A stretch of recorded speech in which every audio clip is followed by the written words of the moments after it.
এখন প্লেটত আদা, নহৰু, কেঁচা জলকীয়া, পিঁয়াজ আৰু আলু ল'লোঁ। লৈ কেৰাহীখন গৰম হ'বলৈ দিলোঁ। দি তাত কাটি থোৱা আলুখিনি এড কৰি দিলোঁ। দি আলুখিনি ভালদৰে ফ্ৰাই হ'বলৈ দিলোঁ।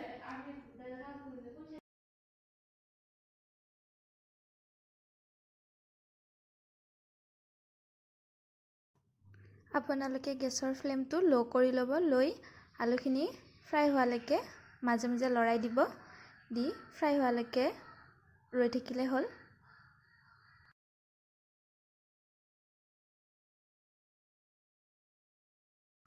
তাৰপাছত আলুখিনি নুমাই লৈ সেই আলু ফ্ৰাই কৰা কেৰাহীখনতে তেল দি তাত পিঁয়াজ, জলকীয়া আৰু আদা নহৰু পেষ্টখিনি দি দিলোঁ। দি পিনে এইখিনি ভালদৰে লাৰি দিলোঁ।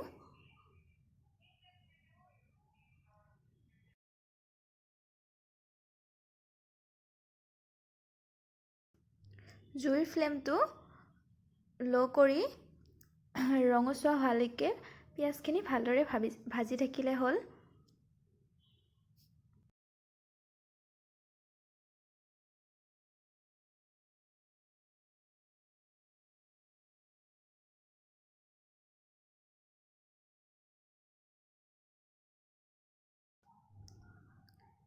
তাৰপাছত এইখিনি ৰঙা হোৱাৰ পাছত ইয়াতে কাশ্মীৰী ৰেড চিলি পাউডাৰ দিলোঁ। দি আকৌ জলকীয়া গুড়ি অলপ দি দিলোঁ। আপোনালোকে যিমান জোখৰ জলকীয়া খায় সিমান জোখৰ জলকীয়া গুড়িটো দিলেই হ'ল। তাৰপাছত ইয়াতে জিৰা গুড়ি অলপ দিলোঁ। তাৰপাছত ধনিয়া গুড়ি অলপমান দি দিলোঁ। দি ইয়াতে জালুকৰ গুড়ি অলপ দিলোঁ।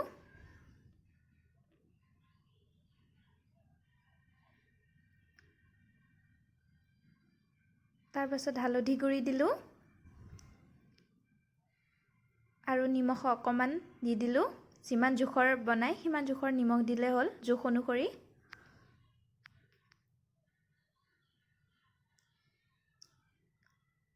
তাৰপাছত এইখিনি ভালদৰে লাৰি দিলোঁ।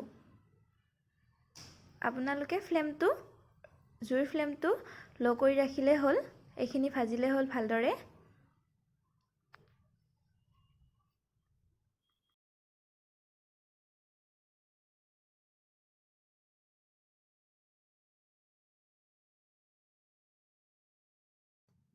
তাৰপাছত ইয়াতে ধুই থোৱা মাংসখিনি এড কৰি দিলোঁ।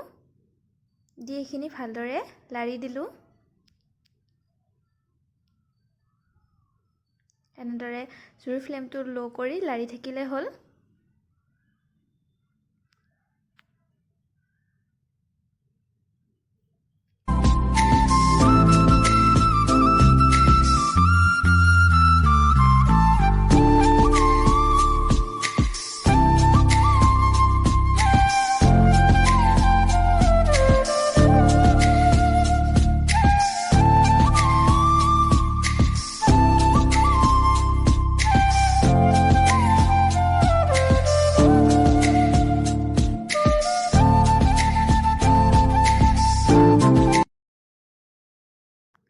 আপোনালোকে এতিয়া জুইৰ ফ্লেমটো মিডিয়াম ফ্লেমত ৰাখিব। ৰাখি এইখিনি ভালদৰে ভাজি থাকিব।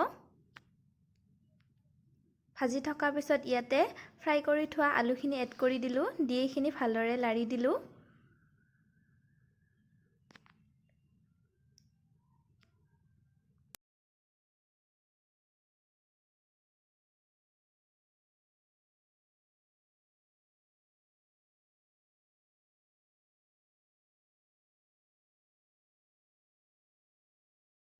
এইখিনি এনেদৰে ভাজি থকাৰ পিছত যদি অকণমান তলত লাগি যোৱা যেন পায় তেতিয়াহ'লে তাতে পানী এড কৰি দিয়ক অকণমান আৰু উতলিবলৈ দিয়ক। উতলি যোৱাৰ পাছত তাতে আপোনালোকে যদি গৰম মছলা খায় গৰম মছলা এড কৰি দিয়ক। মই গৰম মছলা দিছোঁ আৰু অলপ ধনিয়া পাত কাটি থৈছিলোঁ আৰু সেইখিনি এড কৰি দিছোঁ।